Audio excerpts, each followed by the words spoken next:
Anya means willpower. Why this chakra is called as willpower? If this chakra opens, your whole thoughts, your whole thinking trend will be changed. Not only that, whatever you think will become reality. What is this? Like a genie tale Swamiji is telling. Whatever you think will become reality. Don't think I am telling some genie tales, or I am telling some story.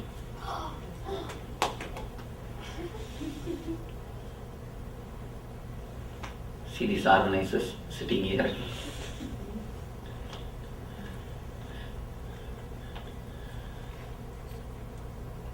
I am not telling any genie tales. As on now, 80% of our energy is spent just in vague thoughts, not in a solid way, just in a vague thoughts. And only 20% is spent in a creativity. Once this energy, Anya Chakra, is awakened, only 20% will be spent in the vague thoughts and 80% will start moving in the creativity. 80% of the energy will start moving in creativity. That is why when this chakra opens, your thoughts will become reality. You will have the energy to work out your thoughts. As on now, your thoughts you are so crowded with thoughts, no energy is left to create. There is no energy for creativity. You are just crowded. You are nothing more than a crowd of asylum, crowd of madness. You are nothing more than a big asylum. But when this chakra opens, number of thoughts reduce and the intensity of thoughts increase. Intensity increases. It becomes more powerful and more deep. That is the power of this chakra. This chakra is called Chakraraj, the king of chakras. Why? If this chakra is awakened, your all the other 6 chakras also will be awakened. If you work on the Mooladhara, Swadhisthana, Anahata, Vishuddhi, only that chakra will be awakened. But as far as this chakra is concerned, if you work on this chakra, all the 7 will be awakened. There is one small danger with this chakra. Whatever you think will become reality. With this chakra awakening, all your thoughts, whether good or bad, it will become reality. A small story. There is a tree called Kalpavriksha. Kalpavriksha. Tree, whatever you think, sitting under it, the wish will be fulfilled. It's very Puranic, it's very, like a fairy tale. We do not know whether it existed or not, that tree. Like a fairy tale. Under the tree, if you sit and think whatever, that will become reality. One guy was sitting under the tree without even knowing it is a Kalpavriksha. And suddenly he thought, oh, I have so much of hunger. If I get food, it will be really nice. He saw the food was in front of him. He ate. The next, if I get 2 cards to sleep, it will be really nice. He got 2 cards. He got immediately 2 cards. Next, if I get 2-3 ladies to press my feet and serve me, it will be really grand. Immediately he saw 2-3 young women serving him. Suddenly he thought, what is this? Whatever I am thinking is becoming reality. If a tiger comes and kills me, what will happen? Next moment, tiger appeared and killed him. See, at least you would have been alive if he has not went and slept under the tree. If you would have been outside, at least you would have been alive. You wouldn't have died. When you come to this chakra, it creates so much of energy in you. There is one danger. It's almost like going near the fire. If you know the right technique, you can use the fire for cooking, for heating your body and everything. But if you just misbehave with it, what it does? It just burns you like electricity. If you work properly with it, you will get all benefits. The moment you misbehave, you are finished. So this chakra is like electricity. This chakra is like a fire. This chakra is equally powerful like the tree. Meditate on this chakra, you will get the same power. Okay? Actually, this chakra is just like the kalpavriksha. Whatever you think, the thought will get the power. One thing you should understand, I want you to understand. If the number of thoughts are more, the intensity will be less. If the quantity is more, quality will be less. If the quantity is less, naturally, the quality will be more. When this chakra is awakened, that is what happens. The quality is increased, quantity is reduced. With ego, this chakra gets locked. When you identify yourself with anything outer, this chakra gets locked. When you start living an innocent, simple life, when I say the word innocence, I mean totally different. Let me explain it to you. The energy of this chakra opens. Let me explain what I mean by the word ego and what I mean by the word innocence. What you all think as ego? Tell me. Who I am? Who I am is ego. Yes. Not that. When you ask who I am, your ego disappears. Yes. That there's like no God, I'm the only God, and I can do anything I want to. Okay. Then? Yes. When you think too much about yourself, like you think you're all great and like you're better than everyone. Then? Self-centered. I am minus. Your image. Then? Ego is something that takes away from the reality and it makes you think outside something that is very vague. It takes you to where you have some kind of to boost something. It is imaginary. It's not real. But it takes you to a certain extent that you think of yourself much more than what you are. What you are. Okay. Let me give you explanation from different angle. If I ask some of you who you are, what will you tell? First you will tell your name. Then you will tell, I am son of so and so. Then I am husband of so and so. I am brother of so and so. I am father of so and so. I am a boss of so and so. Or I am a subordinate of so and so. These are the answers you will give. You are boss for your subordinate. You are subordinate for your boss. You are husband for your wife. You are son for your father. You are father for your son. Who are you for you? Who are you for you? All these things exist related to others. Your neighbor for your neighbor.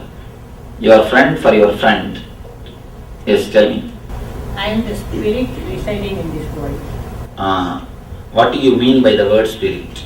Spirit is something that always with you. When you are born in this world, it is with you and it always stays with you. And it is that is functioning you all the time. How it looks. It doesn't have any form or anything. It just How it is. how Such a vague concept. That is what I am trying to prove. All our idea about spirit is just a vague concept. It has not become solid experience, ma. Theoretical. But it is an experience that when you see it, that you think in that way, that it becomes an experience. But by thinking, experience can never happen. if it has become experience, you will not have any fear, any, what to say that, bondage. See, when you say you are spirit, but if somebody tortures your body, what do you immediately shout? Oh, I am having pain. You suffer the pain. And what about you? I myself suffer the pain. Even after the experience, when I live if I have to live in the body, means I have to undergo the usual things of the body. In Malaysia, some 6,000-7,000 people energization, still my hand is there. My hand is there as it is, and I started giving energization in the left hand. So when you live in the body, you undergo the pain. The pain and all those things are compulsory because you don't know who you are. Anyhow, some other answers about the spirit or who you are for yourself. So they have the spirit is like a shapeless. It's like a shapeless, weightless form, and it's like the only thing in the world that you actually own. Because you don't really own the body; it's God that actually operates it. You are sure? Yes. You are sure about all these things? Let's say 85%. What about that 15%? Oh, that 15%, I'm not sure because you kind of control the body, but then I kind of learned that you don't really own the body, so I'll just say 85% to be safe. What about you? It's part of the universe, basically, universalistic consciousness. Again, all these words, just tell me. You're right. All these things are what are read from books itself. Just read from the Bookish books. knowledge, yeah. See, when I was 10-year-old boy, I went to a Swami called Annamalai Swami. He is a disciple of Ramana Maharshi, direct disciple of Ramana Maharshi.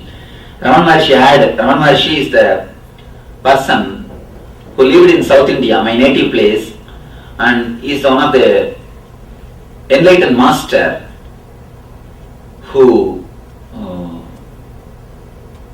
I can say, who is the witness for that spiritual, highest spiritual state, who lived in the same state for so many years in India, and who is well known all over the world. His disciple Ramana Maharshi, the Ramana Maharshi's disciple Annamalai Swamigal. Ramana Maharshi had 4 disciples, enlightened disciples. He is the one in that 4. This guy is very inspiring person. When I was 10-year-old boy, I was taken to him by my family. He was talking to a group of people. We are beyond body, we don't have pain or suffering and all those things. When I heard, really I was fascinated. What? We don't get pain, we are beyond suffering. I went to the house and took a knife and cut my thigh to see whether we really have pain or not. Still now the mark is there. A big mark. Of course, I had the pain. They took me to the hospital and they did all the first aid, everything. And my mom was shouting at me, what foolish thing you did. Then again I went to that Swami back to that Swami, asking him, what is this? You taught something foolish and I went and tested it on myself.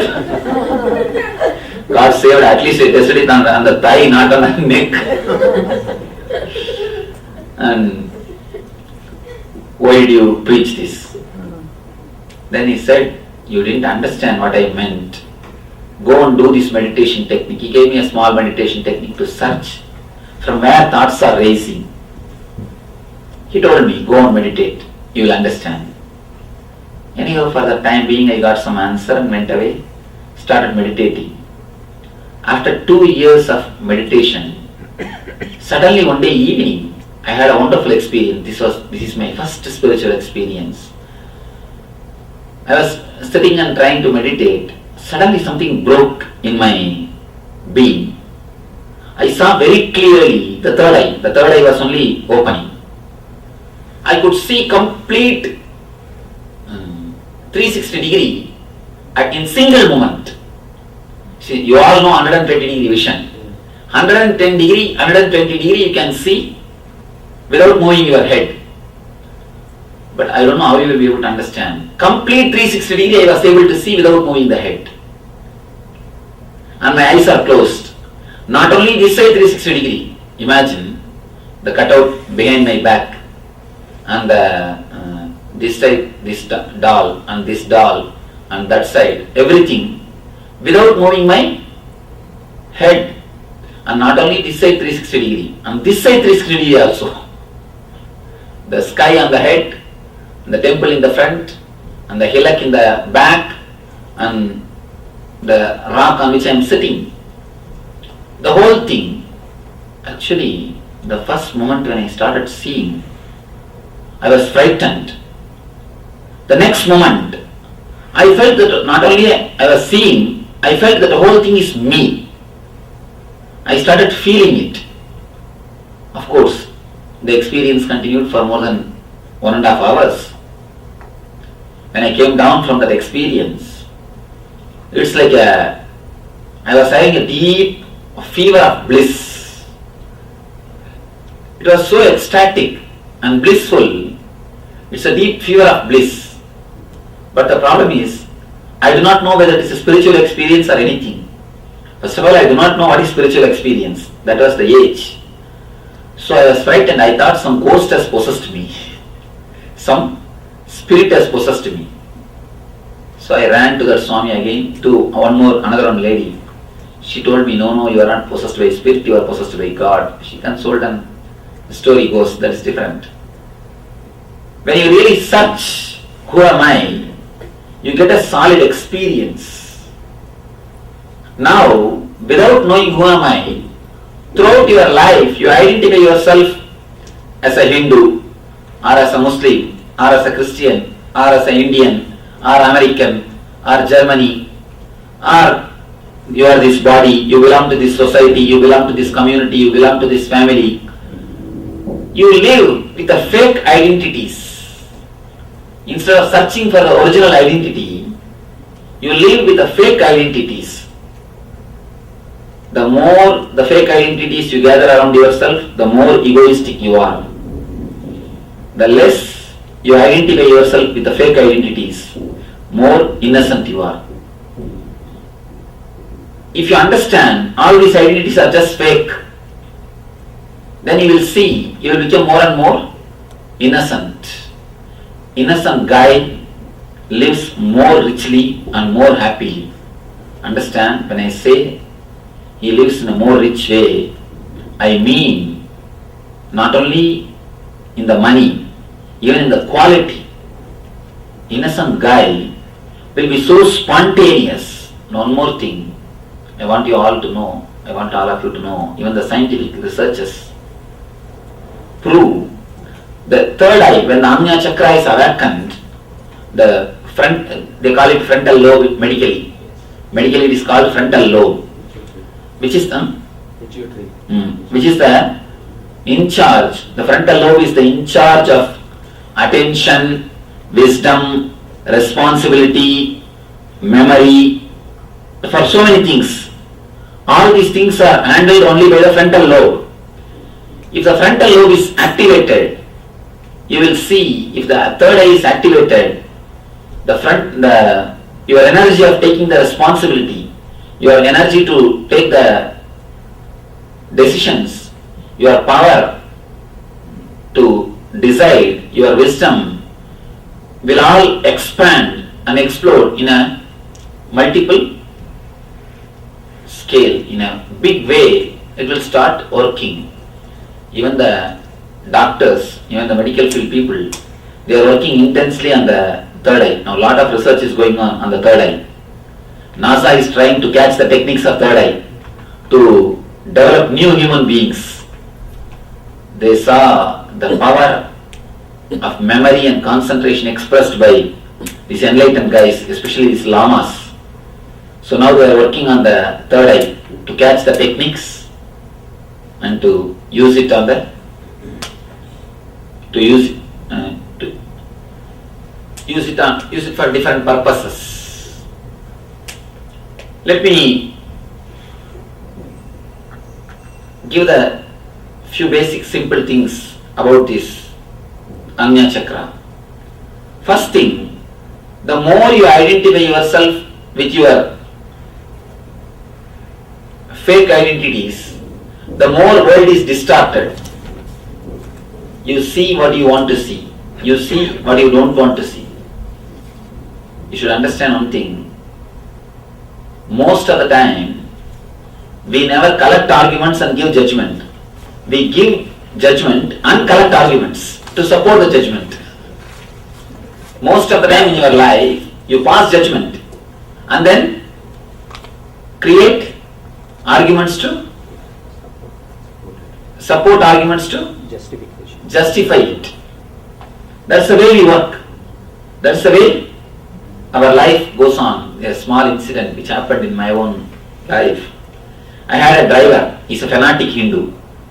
That is the only, just for that reason I have to stop him. Good guy, highly dedicated, but fanatic Hindu. Every day he used to take me in a route to my city center to ashram. We have two ashrams in Bangalore. One is the main ashram headquarters, another one is small city center.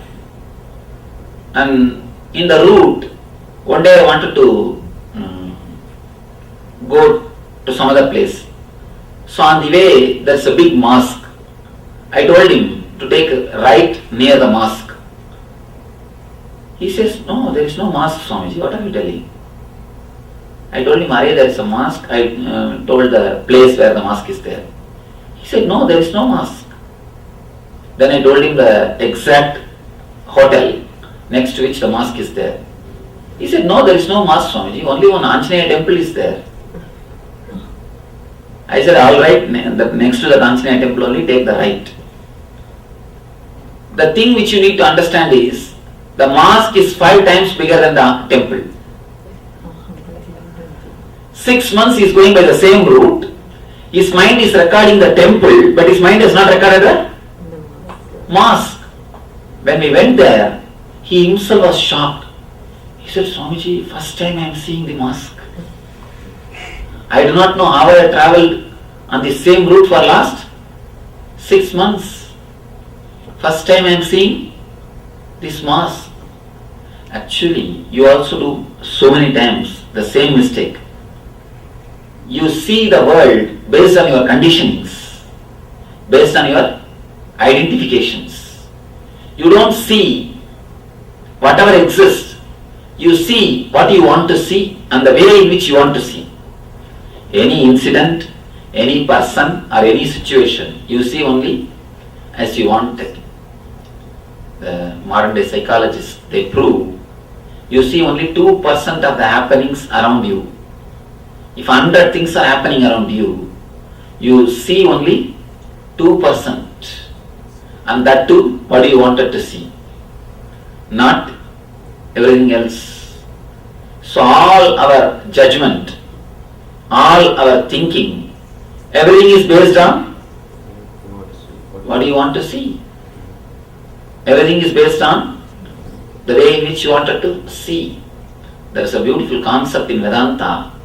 Drishti Srishti means seeing what you want to see. Not seeing what is, seeing what you want. In our life, we see only what we want to see. When the Samnya Chakra is awakened, you will start having a deep intuition or a clear intelligence about everything, because your vision will become more sharper and deeper, not only the physical vision. I am telling about the inner vision, inner clarity. You will have more clear arguments, more clear judgments, more clear thinking. Yes.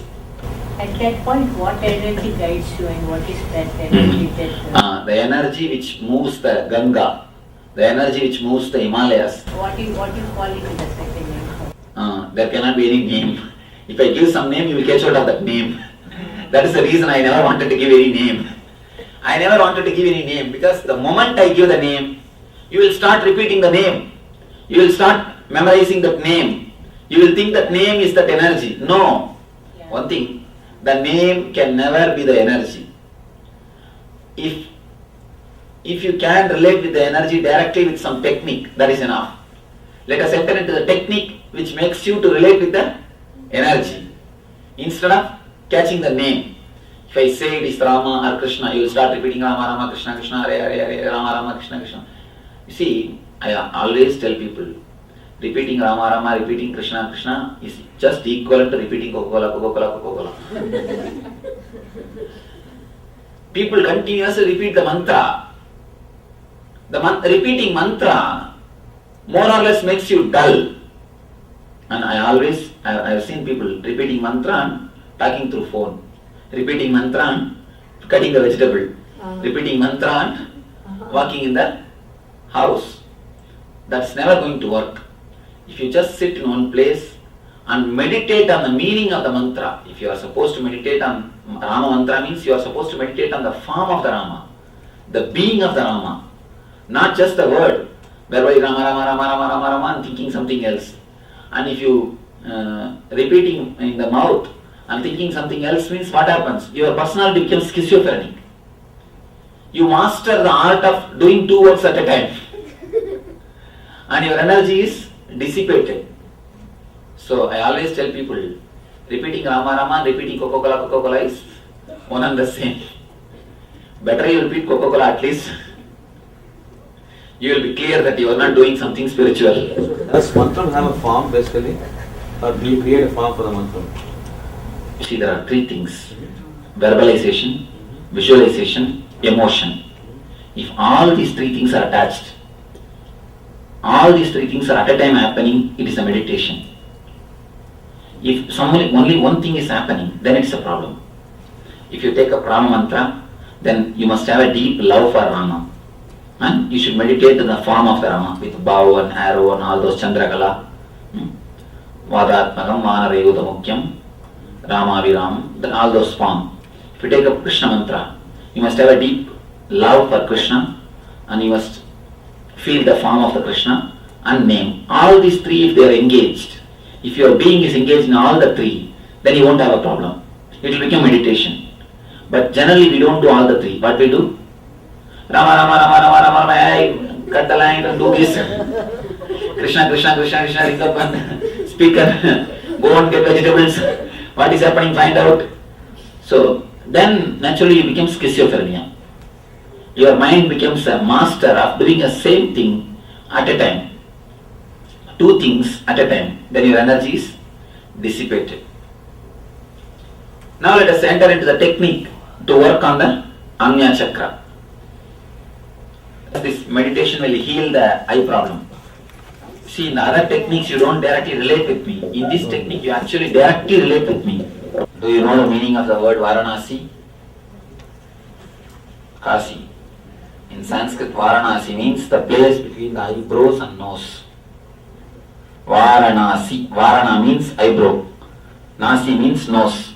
The place between eyebrows and the nose. The Anya Chakra is Varanasi.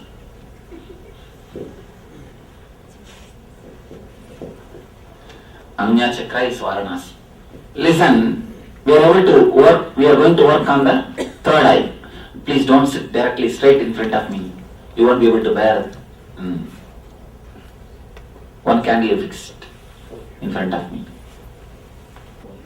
Please listen the instruction carefully. Please listen. We are going to work on the third eye. Third eye is a very mystical energy center. I should tell you one more information. If other energy centers, other chakras have got 5 techniques to open them, means this energy center has got 5,000 techniques to open it. Such a powerful chakra. In all over the world, thousands and thousands of mystics. There is no master, no mystic who did not work on this third eye. Everybody, almost everybody works on this third eye. Let me give the instruction. As a 2-layer we are going to work on this third eye. First layer, first thing, by closing your eyes. By closing your eyes, concentrate on the third eye. Feel as if you are drilling it from inside. Drilling it from inside. Visualize as if you are drilling it from inside.